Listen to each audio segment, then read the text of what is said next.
Yan, magandang tanghali sa inyo mga lods. Mayroon tayo itong i-repair na Sakura 733. Bali, ang sabi ng may-ari ito mga lods, hindi na daw tumutunog. Yun ang naging problema. So, i-test natin siya. Bago natin siya buksan, test natin siya. Pakinggan natin kung mag-click yung kanyang relay. Kapag hindi mag-click yung kanyang relay, hindi talaga siya tutunog. Ayan. Plug in natin. Power on. Ayun, walang click yung kanyang relay. Lapit natin. Hindi nag-click yung kanyang relay. Talagang hindi siya tutunog.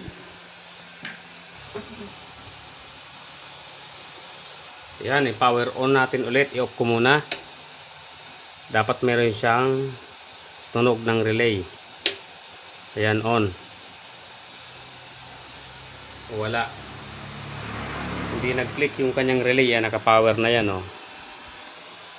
So, ibig sabihin may problema yung kanyang pinaka-amplifier. So, naka-protect yung kanyang relay. Nag-protect ang relay. Pero bago natin to simulan mga lods, shoutout pala sa lahat ng ating mga kapwa technician, sa lahat ng mga sound tech vlogger at sa mga fish hunting hunter, ayan, at sa lahat ng ating mga kapwa vlogger, sa lahat din ng ating mga subscriber, ayan, shoutout sa inyong lahat mga lods.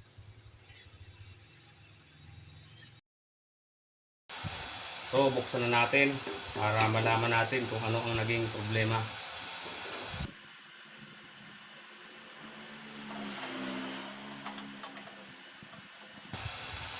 Sigurado to marami tong sunog.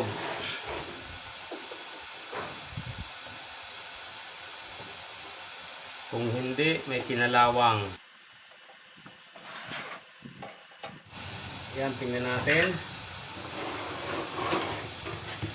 Buksan. Ayan.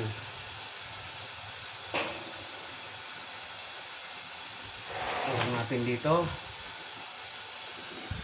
Baba natin yung ilaw. Ayan.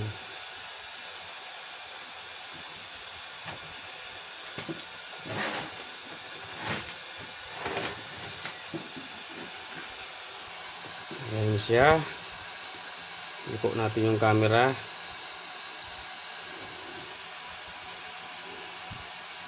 Ayan, maalikabok pa.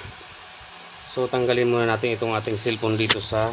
Ayan, tinanggal ko muna yung cellphone sa stand para ilapit natin yung camera dito sa mainboard. Ayan, tingnan natin kung ano naging problema. So manual muna tayo, hindi tayo gamit ng tester. Ayan, oh. Kitang kita yung sunog, oh. Ayan, oh, wire. Tingnan mo yung wire umusok dito sa tapat ng wire. Ayan, nakita ko na kaagad yung sunog. Saan na yun? Ito. Saan ba yun? Ayan, sunog, oh. Ayan, isa, dalawa. Nakaumpo ba to? Ayan, nakaumpo. Ayun. Sunog ito. Sunog. Sunog.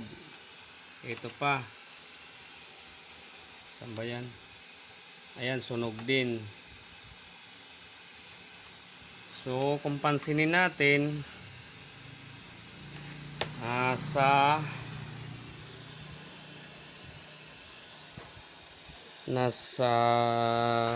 anong channel ba ang naging problema? Left and right. So, nasa right channel itong so, nasa right channel ang kanyang naging problema. Ayan, nasunog itong right channel. So, yan, tag-apat sila. Ito yung lip natin. So, dito walang sunog na pyesa.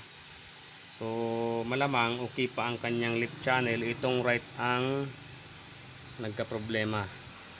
So, babaklasin natin siya.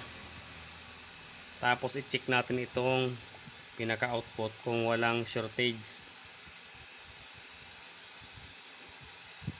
Kalimitan kasing nagpapasunog ng resistor ay itong output. Kapag ito ay na shortage, uubusin niya yung mga resistor dito. Ayan o, mayroon pa ditong sunog. Uubusin niya yan, mga resistor na yan dyan na nakabayas papunta dito sa drive. Ayan, baklasin natin para malaman natin kung ilan yung nasunog na pyesa na resistor at yung mga drive na transistor. Check natin.